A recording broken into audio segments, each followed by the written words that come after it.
सुष्मिता और राहुल के बीच हुई चैट से पता चला कि हत्या के पहले पति करण को नींद में एक दो नहीं बल्कि 15 गोलियां दी गईं और जब करण बेहोश हो गया तो उसके बाद करंट के झटके देकर उसकी जान ले ली गई। इस चैट में एक जगह सुष्मिता लिखती है, मैं सोच रही थी दवाई से ही काम हो जाए इसलिए इतनी देर रुकी। इसके बाद राहुल लिखता है, और दवाई खिला दो, एक साथ सारी की सारी ट्राई कर लो, हो सकता है तो। हालांकि 15 गोलियां देने के बाद भी करण की मौत नहीं हुई तो राहुल और सुष्मिता ने करण को करंट देने का फैसला किया।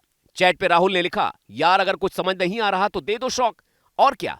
इस पर सुष्मिता हामी भरते हुए पूछती है, शॉक के लिए कैसे बांधते हैं? जवाब में राहुल लिखता है, टेप से। इस चैट को पढ़ने के बाद ही करण का भाई कुणाल पुलिस के पास पहुंचा। वहीं चैट सामने आने के बाद पुलिस ने बिना देर किए सुष्मिता और राहुल को गिरफ्तार कर लिया। मर्डर और क्रिमिनल कॉन्स्पिरेसी का केस दर्ज किया है। कुछ ऐसे चैट्स हैं जिसके बीच में स्लीपिंग पिल्स की बात की जा रही है। जांच में सामने आया कि 13 जुलाई को जब करण की मौत हुई उस वक्त सुष्मिता और राहुल ही वो दो लोग थे जो पोस्टमार्टम का विरोध कर रहे थे।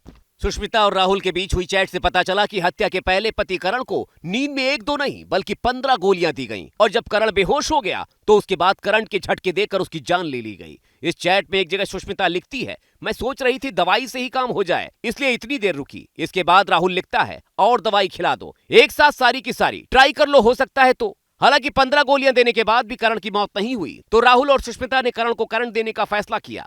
चैट पे राहुल ने लिखा, यार अगर कुछ समझ नहीं आ रहा तो दे दो शॉक। और क्या? इस पर सुष्मिता हामी भरते हुए पूछती है, शॉक के लिए कैसे बांधते हैं?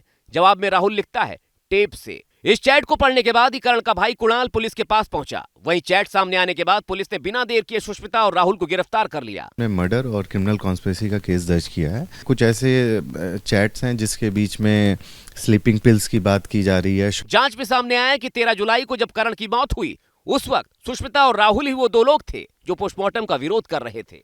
सुष्मिता और राहुल के बीच हुई चैट से पता चला कि हत्या के पहले पति करण को नींद में एक दो नहीं बल्कि 15 गोलियां दी गईं और जब करण बेहोश हो गया तो उसके बाद करंट के झटके देकर उसकी जान ले ली गई। इस चैट में एक जगह सुष्मिता लिखती है, मैं सोच रही थी दवाई से ही काम हो जाए इसलिए इतनी देर रुकी। इसके बाद राहुल लिखता है, और दवाई खिला दो, एक साथ सारी की सारी ट्राई कर लो, हो सकता है तो। हालांकि 15 गोलियां देने के बाद भी करण की मौत नहीं हुई तो राहुल और सुष्मिता ने करण को करंट देने का फैसला किया।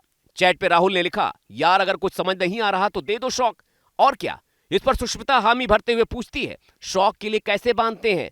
जवाब में राहुल लिखता है, टेप से। इस चैट को पढ़ने के बाद ही करण का भाई कुणाल पुलिस के पास पहुंचा। वहीं चैट सामने आने के बाद पुलिस ने बिना देर किए सुष्मिता और राहुल को गिरफ्तार कर लिया। मर्डर और क्रिमिनल कॉन्स्पिरेसी का केस दर्ज किया है। कुछ ऐसे चैट्स हैं जिसके बीच में स्लीपिंग पिल्स की बात की जा रही है। जांच में सामने आया कि 13 जुलाई को जब करण की मौत हुई उस वक्त सुष्मिता और राहुल ही वो दो लोग थे जो पोस्टमार्टम का विरोध कर रहे थे।